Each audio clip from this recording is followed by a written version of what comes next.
Between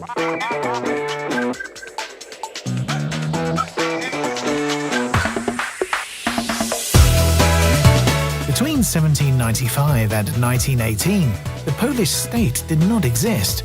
However, Poles never reconciled themselves with that. Every instance of fighting for independence included women. A box office hit could be made about each one of them. Emilia Plata, the Polish Joan of Arc.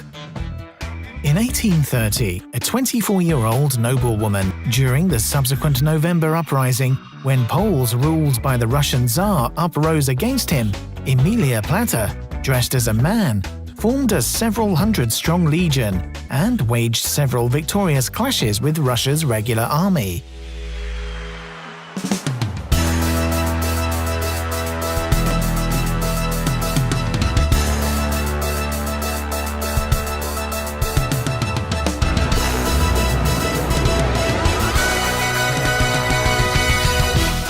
In 1863, during the next Polish uprising against the Tsar, the participation of women was massive.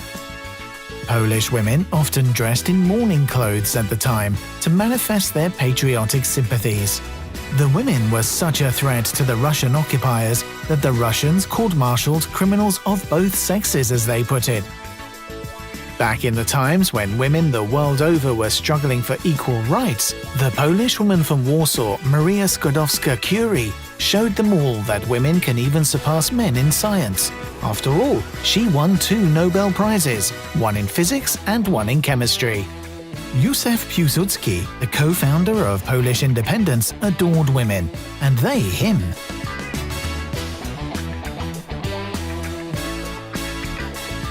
Piłsudski did not want women to be on the front line.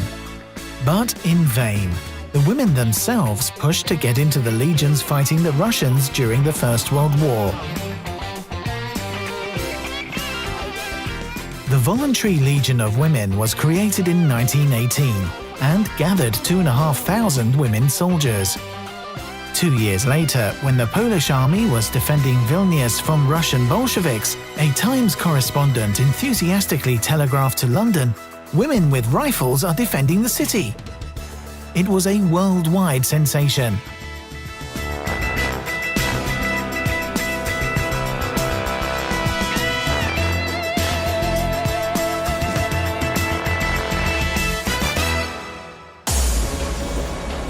Less than 2 decades later, Polish women had to fight against the German occupation during the Second World War. They treated the wounded, conspired, smuggled weapons, but what was incredible in comparison with other countries, they constructed bombs and ran chemical laboratories at home. Members of the Diversion and Sabotage Legion, DISK, under the command of van der Goertz, blew up railways, bridges, cut telephone lines, liquidated collaborators, and also important German officers of the SS and Gestapo. 7,000 women volunteers served in the Women's Auxiliary Service during World War II. These Polish women went with the army of General Anders from Soviet Russia across the Middle East and to Europe. Having traversed hundreds of kilometers on foot, they took part in the Battle of Monte Cassino, which was won in large part thanks to the Polish Second Corps under General Anders, and which opened the way for the Allies to Rome. In the spy profession, Polish women were also among the best. One of them, the British intelligence agent Krystyna Skarbek, has become a legend. It was none other than Krystyna Skarbek who was the archetype of Vesper Lynd, James Bond's girlfriend. The end of World War II meant that Poland was under Soviet occupation. The wartime partisans needed to hide and fight in the woods again. The women joined them. One of them was Danuta Śledzikówna, or Inka as she was known. She did not want to betray her legion colleagues, so the communists sentenced her to death. "Tell my grandma I acted as I had to," she wrote to her girlfriends.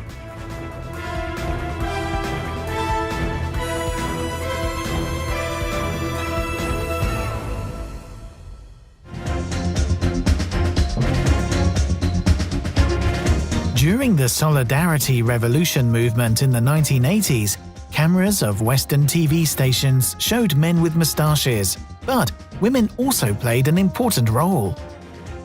After all, the strike at the shipyard in Gdansk, which was the spark in creating solidarity, began because the crane operator, Anna Valentinovich, had been fired. She had been under surveillance by 100 secret police officers. Once she was locked up in prison. Even her murder was being planned, but she remained fearless throughout.